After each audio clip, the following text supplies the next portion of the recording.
আসসালামু আলাইকুম। আজকে বিকালের দিকে আমার একটু বাজারে যেতে হবে। ঘরের চাল, ডাল, কিছু শুকনা বাজার লাগবে। তো একা একা যাব, তো একটু খারাপ লাগছিল। তো পরে আমার যাকে বললাম, এটা আমার দেবরের বউ। তো ওকে বলার পরে ও বলল ঠিক আছে ভাবি, আমিও যাব।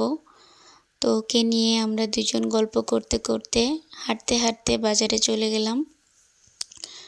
তো এখন পরে বাজার শেষে আমরা দুজন আবার বাড়িতে ফিরেও এলাম। তো বেশ কিছু বাজার ও নিছে, সেভাবে আমাকে দেন। পরে ও কিছু বাজার নিয়েছে, আমিও কিছু বাজার নিয়েছি। বাচ্চারা তো অবাক, এত তাড়াতাড়ি বাজার থেকে চলে আসলাম কিভাবে। তো যাওয়ার সময় হাঁটতে হাঁটতে গিয়েছি, আসার সময় ভ্যানে করে চলে এসেছি। তো আমার ছেলে মেয়েরা এখানে দোলনায় খেলা করছিল, ওরা 4-5 জন বাচ্চা।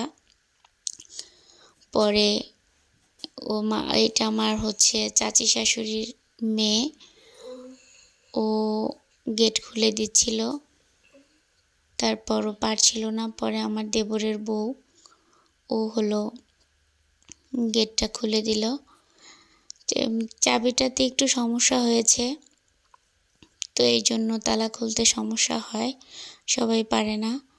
তো যা হোক, ও বাজার দিয়ে ও বাড়িতে চলে গেল। বিকাল হয়ে আসছে, ওরও সংসারে কাজ বাজ আছে আর আমারও কাজ বাজ আছে।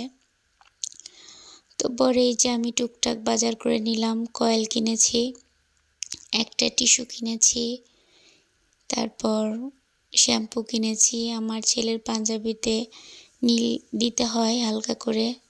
আর এখানে একটা চানাচুর আর 2টা জুস এনেছি বাচ্চাদের জন্য। আর চাল, ডিম এগুলো কিনেছি। তো চাচি শাশুড়ির বাড়িতে চলে আসলাম। আমি কটা মুরগি কিনতে চেয়েছিলাম, যার জন্য সে মানে এখন বিকাল হয়েছে, ওদেরকে খেতে দেওয়া হবে। আর খাবার খেয়ে পরে ওরা যার যার স্থানে চলে যাবে। তো এই মুরগিগুলো আমার দেবর ফার্মের মুরগি। তো ওদেরকে ডিম দেওয়ার জন্য আস্তে আস্তে মাটিতে ওদেরকে চলাফেরা করিয়ে নর্মাল করবে, কারণ ফার্মের মুরগিগুলো তো হাঁটাচলা কম করতে পারে। তো দেশি মুরগির সাথে ওদেরকে ছেড়ে ওদেরকে একটু প্রাণ দিচ্ছে বলা চলে। তো যা হোক, আমি যেহেতু মুরগি কিনবো, সেহেতু মুরগিগুলোকে এনে আমি কোথায় রাখবো, পরে বাড়িতে এসে জায়গা ঠিক করলাম। তারপরে পুরাতন মশারি বের করে নিয়ে আমার চাচি শাশুড়ির সাথে আমি সেই জায়গাটা ঠিক করে নিলাম, মুরগিগুলোকে কোথায় রাখবো। তো খুঁটি বেঁধে আমি কাজগুলো শেষ করে ফেললাম আমার চাচি শাশুড়ির সাথে। দেখেন কত সুন্দর করে ওদের জন্য, এটা বাহিরে থাকার ঘর, বাহিরে ওরা সারাদিন এখানে থাকবে। তারপর রাত হলে ওদেরকে ছোট ঘর বানিয়েছি ওদের জন্য অনেক সুন্দর করে।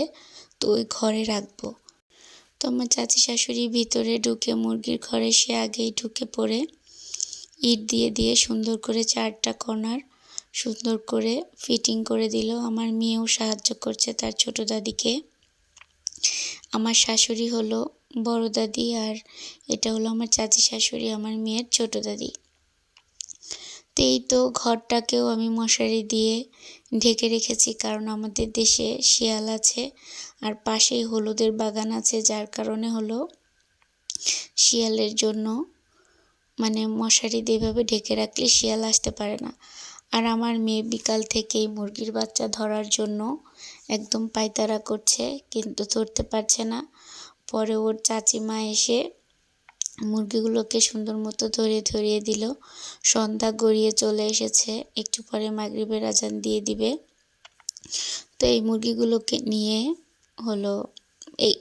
এই সাইজের মুরগি কিনেছি 3টা, আর ছোট ছোট বাবু কিনেছি 5টা।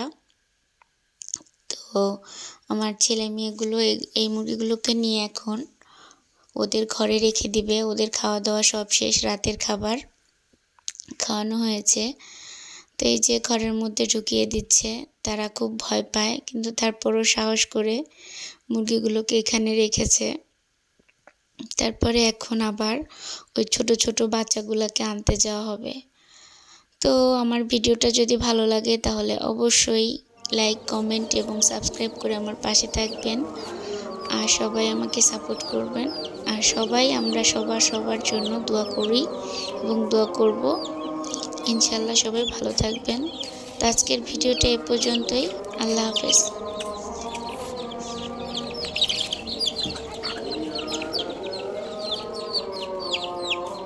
গোরা তুমি কিছু করো না।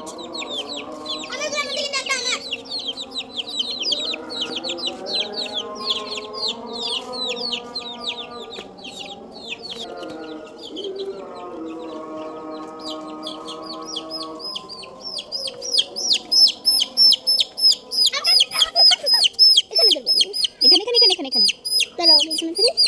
দাঁড়াও আগে না, তোরা মুরগি কিন্তু ছুটে যাবে। ছাড়ো না কিন্তু, হ্যাঁ নিচে হাত দিলে ইচ্ছু তো বাচ্চা না লাম কিভাবে সুমা খায়। চল চল 3 টেবিল চল। আবার 2 চল আবার 2 চল তারপরে এটা মেরে আবার 2 মনে শান্ত শান্ত শান্ত আবার 2 নিয়ে মানে চল করে